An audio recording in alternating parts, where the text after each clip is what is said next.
Welcome to Spectrum TV News at 4. I am Uyai Aniekan coming to you live from Uyo, the capital city of Akwa Ibom State, Nigeria. Let's take a look at the major stories. President Buhari commissions Dangote refinery. Says incoming government will build on Supreme Court to deliver judgment May 26 in PDP suit against Tinubu Shetima. Thus, United Nations says climate change causes 2 million deaths in 50 years. We'll bring you details of these stories and more in a moment.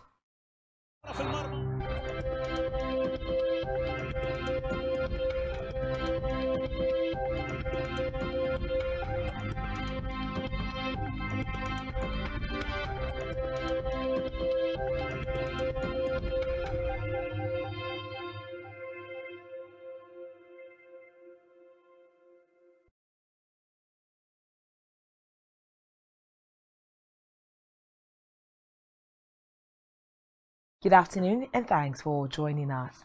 First in the news this afternoon is a report that President Muhammadu Buhari has commissioned the 650,000 barrels per day Dangote petroleum refinery and petrochemicals situated at the Ibeju-Lekki area of Lagos. According to a statement by the group, the refinery will be churning out premium motor spirit PMS, diesel, AGO, refined products, and even have surplus for exports. Speaking at the occasion attended by heads of state from Ghana, Togo, Niger, Senegal, and a representative of the President of Chad, the President described the feat as a significant milestone for Nigeria's economy and a game changer for the downstream petroleum products market in the entire African region. Buhari also said the incoming government will build on the success of the Dangote refinery. He added that his successor Bola Tinubu will sustain the improvement of the economy and business environment and stressed on the framework of government partnership to accelerate the growth of Nigeria's economic development. Meanwhile, President Muhammadu Buhari will be commissioning the second Niger Bridge on Tuesday, May 23rd. According to reports, the 1.6 kilometers long bridge, which links Anambra and Delta states, will be commissioned alongside 6 other road projects by the President via an online platform, Zoom. Recall that the minister on judicial matters, the chairman of the Presidential Election Petition Court, Justice Haruna Nsamani, has dismissed the application for live coverage of court proceedings. At the proceeding in Abuja today, Justice Nsamani said the application by the People's Democratic Party, PDP, and Labour Party, LP, lacked merit.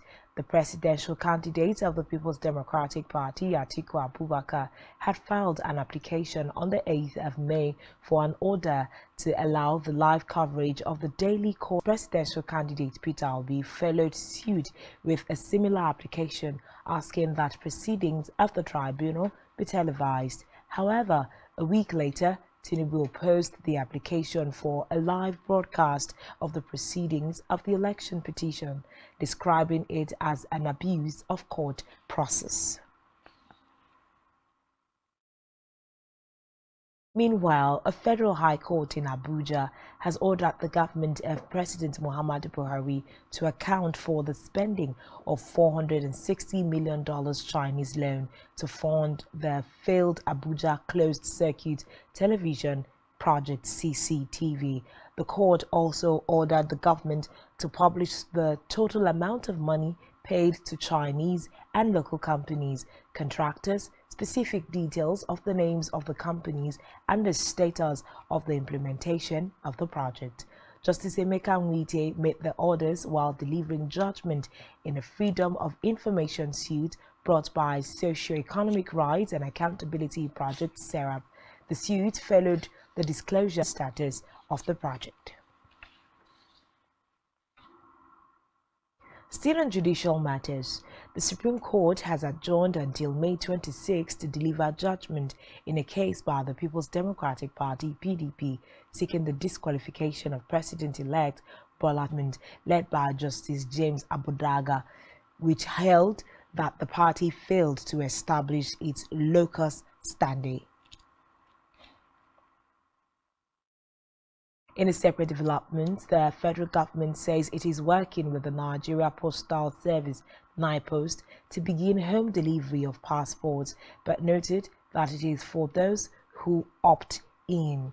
Minister of Interior Rauf Aregbesola made this known at the opening of the Nigeria Kind in 2023 and is part of efforts to bring passport application processing closer to the people. In another development, the European Union (EU) has reiterated its commitment to promote diversity, equity and inclusion, key values for both Africa and Europe. And the Fashion Academy Abuja made this known in a statement today. The press officer, EU delegation to Nigeria, Modestus Chukwuluwaka, said young Nigerian designers were therefore invited to participate in the fashion competition tagged Afro-Euro Runway. He also said the competition feeds into the theme of this year's Europe Day celebration, European Year of Skills. In education, the Academic Staff Union of Polytechnics, ASUP, has pleaded with President Buhari III. The national president of ASUP, Anderson Ezibe, who made the call in an interview with newsmen in Abuja, said the dichotomy had made young Nigerians not to be interested in polytechnic education in the country. According to him, the bill seeks to legislate the discrimination of polytechnic graduates from their university counterparts in employment and promotion in the workplace. Service in honor of Governor Udom Emmanuel and Governor-elect Pastor Umoino, where they appreciated God for the success of the union in the elections that saw the emergence of the governor-elect, as well as all-round massive success of the People's Democratic Party (PDP) candidates at diverse levels at the polls. In separate remarks, the President General of the Union, Michael Bush Akwa Ibom State Governor Udom Emmanuel, represented by the Special Advisor, Political and Legislative Affairs, Elder Amana Nkanga, and the governor-elect in only 6 months of existence exemplifies God's help. They sought for support for the incoming governor, adding that the campaign promises made by Umoino to the people of the state will be fulfilled.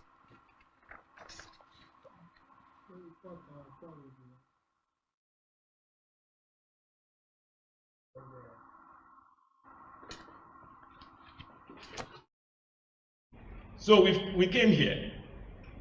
We've done things that are beyond and way older than 6 months. It can only be God. I am standing on behalf of His Excellency, the Governor of Akwa Ibom State, Mr. Udom Gabriel Emmanuel. He asked me to plead with you that if it were to be possible, he should have been here in person. It's because of his tight schedule to better places than we met in 2015. There is no doubt that what we have achieved in the last 8 years will be expanded and taken to greater heights by my worthy successor. I know you will give him your unalloyed support and pray for his success as you have started today. Our state is moving forward. Thank you for all your support and prayers. God bless you all. Between Sudan's warring factions, Reports say representatives of the army, Abdel Fattah al-Burhan and his former deputy Mohammed Hamdan Daglo, signed up to the ceasefire in Jeddah, where they also agreed not to seek any military advantage before it commences. Meanwhile, Saudi Arabia's Foreign Minister Faisal bin Farhan, after the deal was reached, enjoined the warring parties on the importance, especially the people of Khartoum and the humanitarian workers who are in the country, to offer their services.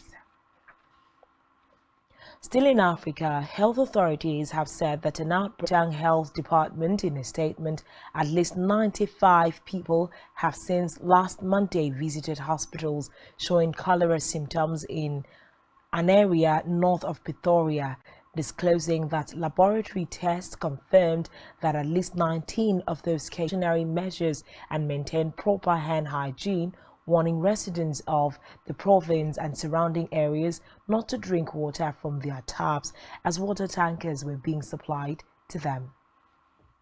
On the foreign scene, the United Nations has revealed that extreme weather conditions have caused the death of 2 million people and $4.3 trillion in economic damage over the past half a century.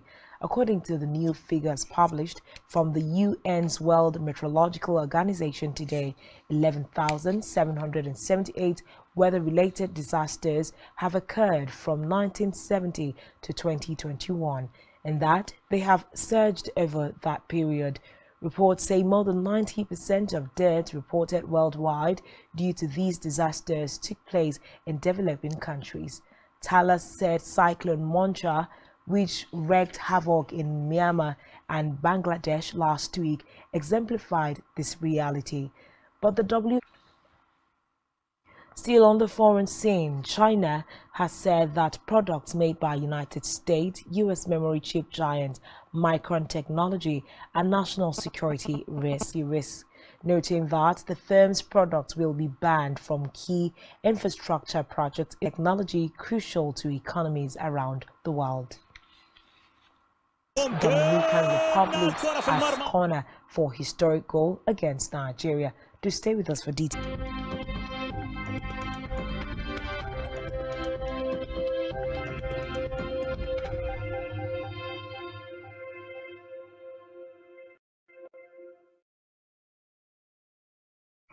Thanks for staying tuned, and now to the rest of the news.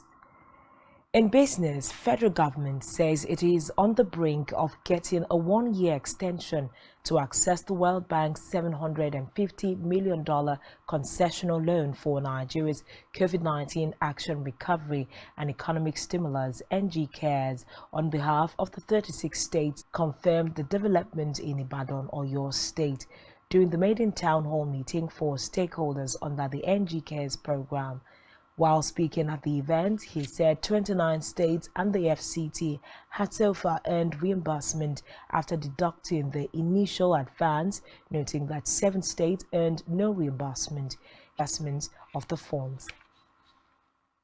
Still in business, the International Monetary Fund (IMF) has disclosed that 98.5% of e-Naira wallets have been unused 1 year after the launch of the central bank digital currency CBDC. The disclosure, which was contained in a report published on the IMF's website, noting that there had been no major risk despite initial glitches after the launch of the CBDC about a year ago. Now, according to the IMF adoption, the fund described the adoption as disappointing and falling below expectations in its 1 year of operation. It, however, concluded that it would be too early to judge the fate of the e-Naira project. Moving now to health, the leadership of the Nigerian Association of Resident Doctors (NARD) disclosed this to newsmen via a telephone conversation that the association suspended the action for 2 weeks after reaching some agreement with the government. He, however, stated that the doctors will meet again on the 2nd day of June this year to review progress made with the agreement signed, after which the association will decide on their next line of action. Recall that on May 17, NAD began a 5-day warning strike to press home its demands after a 14-day ultimatum to the government lapsed, demanding, among other things, the payment of all salary arrears for their members as well as the immediate upgrade of infrastructure in public hospitals.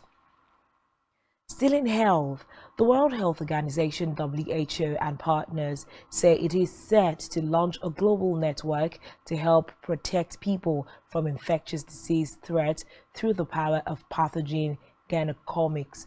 WHO, in a statement, said that the International Pathogen Surveillance Network will provide a platform to connect countries and regions, improving systems for collecting and analyzing samples, noting that it would use the data to drive public health decision-making and share information more broadly.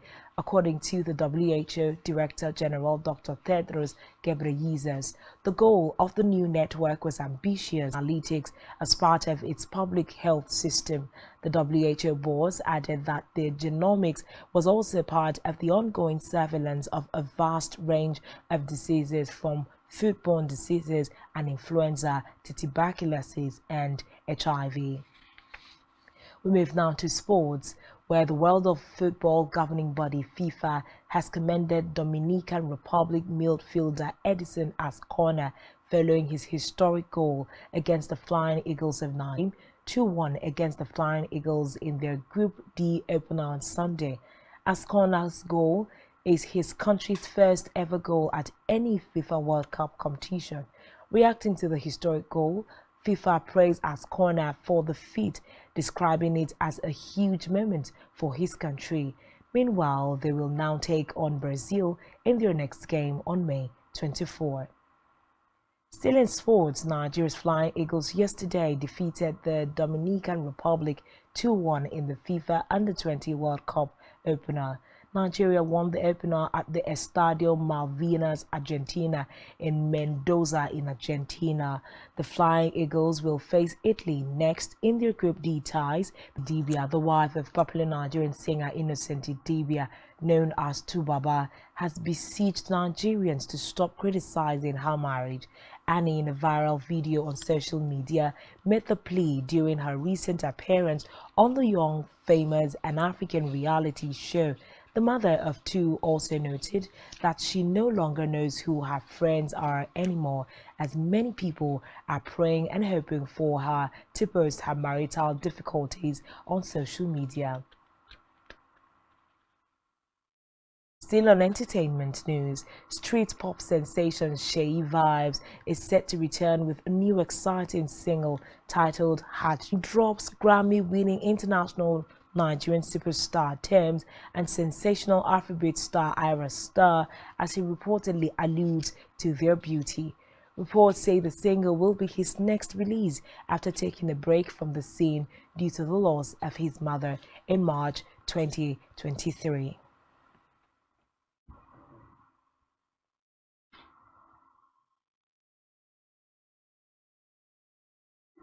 And that's all we have for you at this time. Do well to follow us on social media, subscribe to our YouTube channel, all of which you can find on our website, spectrumtv.ng. You have been watching Spectrum TV News at 4. I am Uyai Anyekan. Thanks for watching and do enjoy the rest of your day.